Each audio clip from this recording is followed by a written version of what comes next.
Selamat datang di channel Miss Mistis. Peringatan, jangan menonton video ini sendirian. Anda bisa mensubscribe, like, dan share video ini agar bisa menontonnya kembali. Selamat menyaksikan.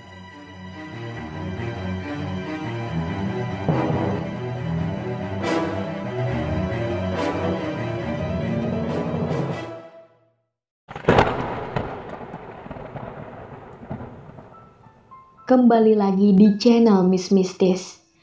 Di video kali ini, Miss akan menceritakan pengalaman mistis seorang teman bernama Ari yang menyewa sebuah rumah kontrakan bersama dengan 3 orang temannya. Kontrakan tersebut disewanya sekaligus untuk membuka usaha karena kontrakan itu sangat murah dan besar.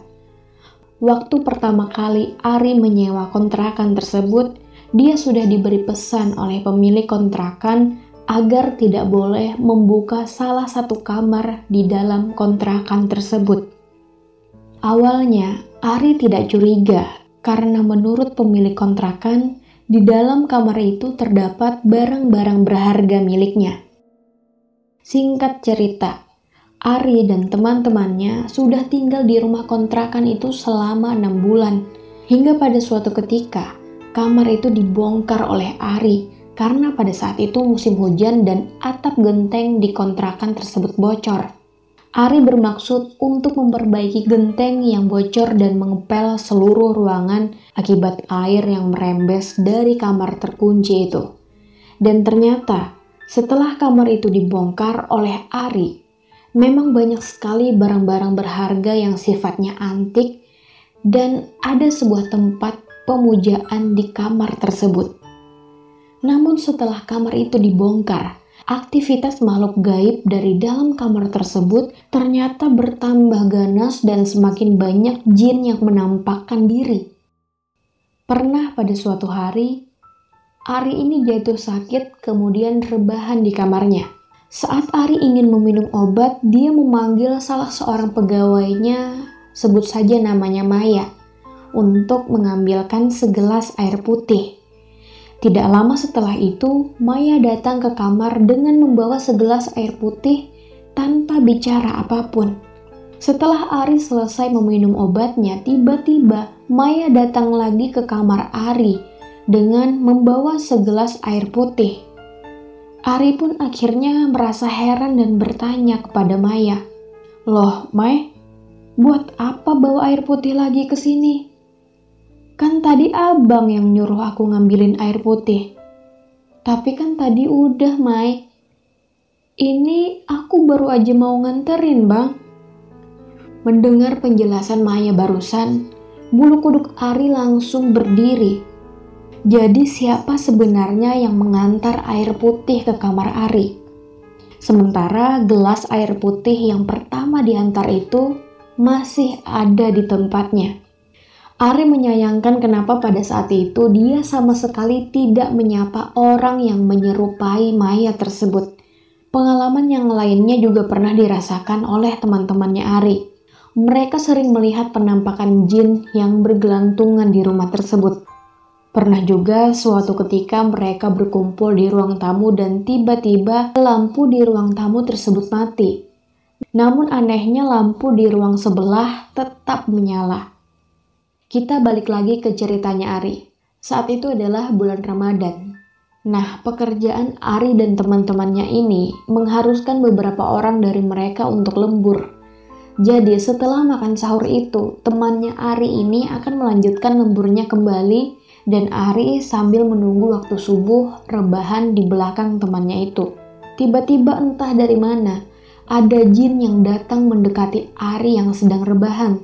Jin tersebut tubuhnya menjulang tinggi dan seluruh badannya berwarna hitam. Kedua tangannya menancap di pinggang. Jadi kalau manusia biasa kan tangannya nyambung dengan pundak ya. Nah, kalau jin ini enggak. Lalu Ari mendongakkan kepalanya sambil mencari-cari wajah jin tersebut, namun kepala jin tersebut sama sekali tidak terlihat. Jin itu malah berkata seperti ini kepada Ari, "Ikam lawan aku, Tuhan aku. Ikam jangan macam-macam melawan aku. Lalu tangan jin itu menarik kaki kanan Ari dan menyeretnya. Saat kakinya ditarik, Ari sempat meronta-ronta dan memanggil temannya yang masih lembur. Namun anehnya, teman-teman Ari tidak mendengar teriakan itu. Hingga akhirnya sampailah Ari di dekat pintu dan jin tersebut menghilang.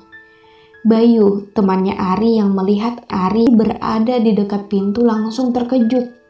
"Loh Ri, ngapain kamu di sana? Kamu gak dengar apa? Aku teriak-teriak minta tolong. Tadi aku diseret jin tahu." "Hah? Yang bener Ri? Tapi aku gak dengar apa-apa Ri."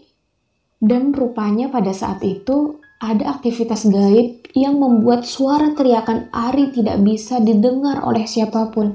Akhirnya setelah merasakan keganjilan di rumah kontrakan itu, Ari pun mendatangi Pak RT di komplek tersebut.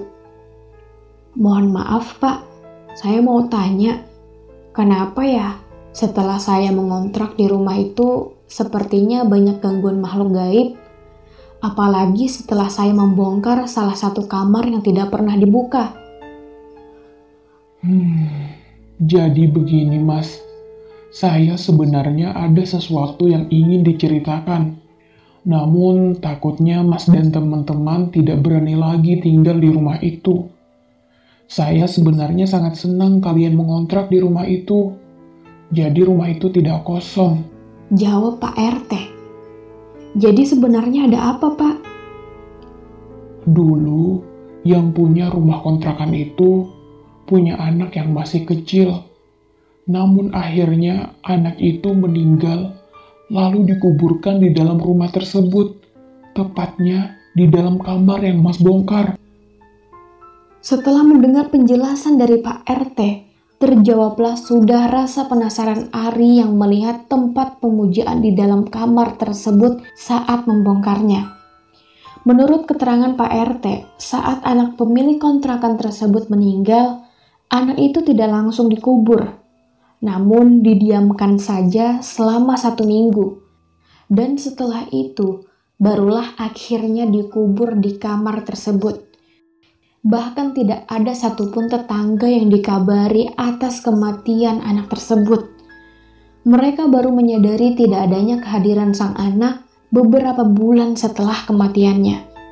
Anehnya, meski anak itu dikubur di dalam rumah tersebut, Ari dan teman-temannya tidak pernah melihat penampakan anak kecil di rumah kontrakan tersebut. Setiap malam Jumat, Mas sering dengar suara gamelan kan?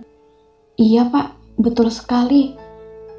Suara gamelan itu dari kamar tersebut, Mas. Yang benar Pak, saya kira itu orang di kompleks sini yang nyetel musik gamelan Pak. Bukan, itu ritual mereka yang memuja jin agar anaknya bisa hidup lagi. Orang tuanya seperti ada sedikit gangguan mental gitu, Mas. Kata Pak RT menjelaskan. Singkat cerita, setelah kejadian itu, pemilik rumah itu pun datang untuk mengambil beberapa barang di kamar tersebut. Setelah Ari menceritakan bahwa kamar tersebut pernah ia bongkar, si pemilik rumah itu langsung marah besar kepada Ari dan mengatakan Ari tidak bisa menjaga amanah. Akhirnya Ari merasa tidak nyaman, lalu memutuskan untuk pindah dari kontrakan tersebut.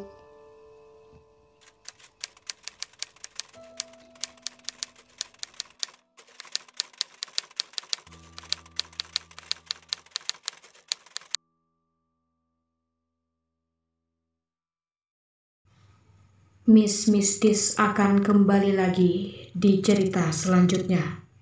Jangan lupa untuk tinggalkan jejak dengan mensubscribe, like, dan share video ini. Terima kasih.